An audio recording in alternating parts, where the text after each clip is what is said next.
മീഖ 2-ാം അധ്യായം 1 മുതൽ 13 വരെയുള്ള വാക്യങ്ങൾ. കിടക്കമേൽ നീതികേട് നിരൂപിച്ച് തിന്മ പ്രവർത്തിക്കുന്നവർക്ക് അയ്യോ കഷ്ടം. അവർക്ക് പ്രാപ്തിയുള്ളതുകൊണ്ട് പുലരുമ്പോൾ തന്നെ അവർ അത് നടത്തുന്നു. അവർ വയലുകളെ മോഹിച്ച് പിടിച്ചു പറിക്കുന്നു. അവർ വീടുകളെ മോഹിച്ച് കൈക്കലാക്കുന്നു. അങ്ങനെ അവർ പുരുഷനെയും അവന്റെ ഭവനത്തെയും മനുഷ്യനെയും അവന്റെ അവകാശത്തെയും പീഡിപ്പിക്കുന്നു.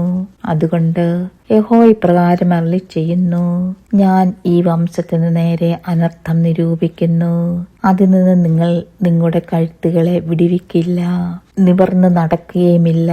ഇത് ദുഷ്കാലമല്ലോ.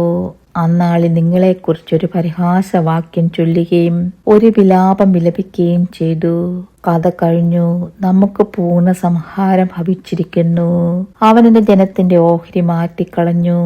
അവൻ അതെന്റെ പക്കൽ നിന്ന് എങ്ങനെ നീക്കിക്കളയുന്നു? വിശ്വാസത്യാഗികൾക്ക് അവൻ നമ്മുടെ വയലുകളെ ഭാവിച്ചു കൊടുക്കുന്നു എന്ന് പറയും. യഹോവയുടെ സഭയിൽ ഓഹരിമേൽ അളവുനൂൽ പിടിപ്പാൻ നിനക്ക് ആരും ഉണ്ടാകുകയില്ല. പ്രസംഗിക്കരുതെന്ന് അവർ പ്രസംഗിക്കുന്നു. ഇവയെക്കുറിച്ച് അവർ പ്രസംഗിക്കേണ്ടതല്ല.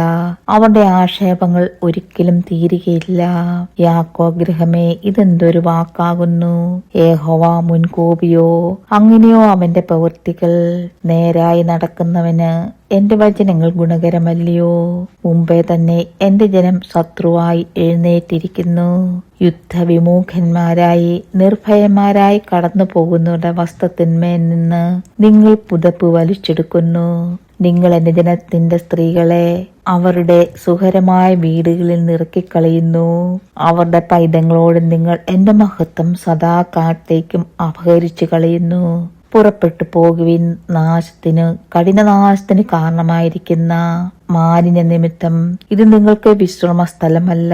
ഒരുത്തൻ കാറ്റിനെയും വ്യാജത്തെയും പിൻചെന്ന് ഞാൻ വീഞ്ഞിനെ കുറിച്ചും മദ്യപാനത്തെ കുറിച്ചും നിന്നോട് പ്രസംഗിക്കും എന്നിങ്ങനെയുള്ള വ്യാജം പറഞ്ഞാൽ അവൻ ഈ ജനത്തിനൊരു പ്രസംഗിയായിരിക്കും. യാക്കോബേ, ഞാൻ നിനക്കുള്ളവരെയൊക്കെയും ചേർത്തുകൊള്ളും. ഇസ്രയേലിന്റെ ശേഷിപ്പുള്ളവരെ ഞാൻ ശേഖരിക്കും.